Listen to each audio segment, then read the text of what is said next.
Assalamualaikum Ibu. Waalaikumsalam, Mbak. Perkenalkan, nama saya Ovita. Saya mahasiswa dari Universitas Aisyah Surakarta, Ibu. Saya di sini bertujuan untuk memberikan pendidikan kesehatan tentang IUD. Maaf, ini Ibu siapa ya? Dia Ibu Dea. Baik Ibu, apakah Ibu sudah siap? sudah, Mbak. Oh ya, saya mulai ya Ibu ya. Ya. Pertama-tama, apakah Ibu sudah mengetahui tentang IUD itu apa Ibu? Belum. Oh ya, saya jelaskan ya Ibu. IUD, definisi dari AKR atau alat kontrasepsi dalam rahim, adalah alat kontrasepsi yang dipasang dalam rahim, terbuat dari rangkaian plastik yang lentur dan benang tembaga atau hormon progestin atau disebut dengan spiral ya Ibu. Ya, Mbak.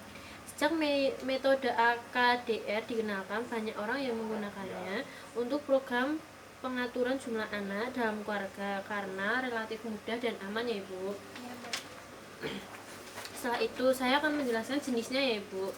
Jenis AKDR atau IUD itu dapat ada 5 ya Ibu ya. Yang pertama yaitu Lipeslove, yang kedua Safety Coil, terus yang ketiga itu Dana Super, yang keempat Copper-T atau Gimnity, setelah itu Copper 7 atau Gravicar, setelah itu Multiloot, setelah itu Progesteron IUD. Yang umumnya beredar dipakai di Indonesia itu ada 3 Ibu. AKDR atau IUD Copper-T terbentuk dari rangkaian plastik yang lentur dan tembaga yang berada pada kedua lengan AKDR atau IUD dan batang AKDR atau IUD ya Ibu. Setelah itu yang kedua AKDR atau IUD Novati, terbentuk dari rangkaian plastik dan tembaga pada ujung lengan AKDR atau IUD. Terbentuknya akan melengkung tanpa ada tembaga. Tembaga hanya ada pada batang AKDR atau IUD ya Ibu.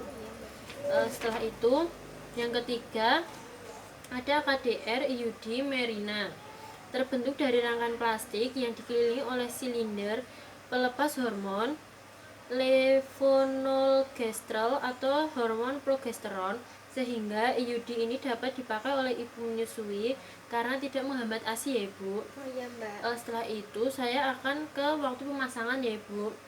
Waktu pemasangan itu yang pertama kapan saja dalam siklus haid selama yakin tidak hamil. Setelah itu pemasangan setelah persalinan. Kalau untuk setelah persalinan itu 48 jam setelah melahirkan ya Ibu. Dapat pula dipasang setelah 4 minggu pasca persalinan dipastikan tidak hamil. Setelah itu setelah keguguran atau aborsi. Jika mengalami keguguran dalam 7 hari terakhir boleh dipasang jika tidak ada infeksi. Jika keguguran lebih dari 7 hari terakhir boleh dipasang dipastikan tidak hamil ya Ibu. Ya, Mbak. Setelah itu jika terjadi infeksi boleh dipasang 3 bulan setelah sembuh. Pakai metode kontrasepsi yang lain.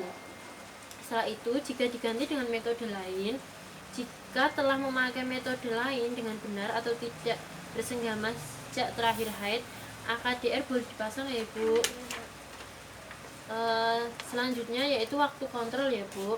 Waktu kontrol itu setelah dilakukan pemasangan, umumnya pengguna KB spiral dianjurkan untuk kontrol kembali sekitar 2 minggu atau 1 bulan pasca pemasangan untuk memastikan bahwa KB spiral tetap pada tempatnya dan tidak bergeser ya Ibu. Ya, Mbak. Sampai di sini apa ditanyakan dulu Ibu?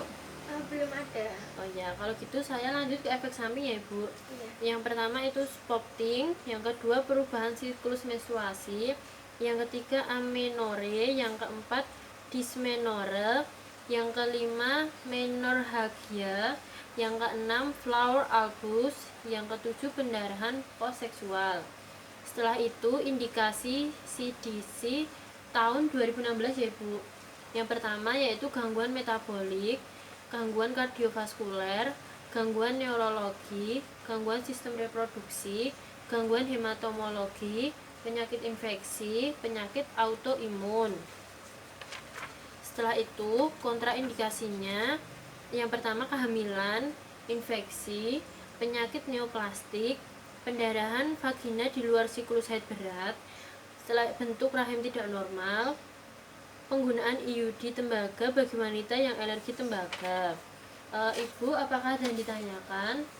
Belum ada, Mbak. Oh iya, kalau gitu saya cukupkan sekian untuk penkesnya ya Ibu. Nanti semisal kalau ada pertanyaan, silakan Ibu menghubungi saya. Iya.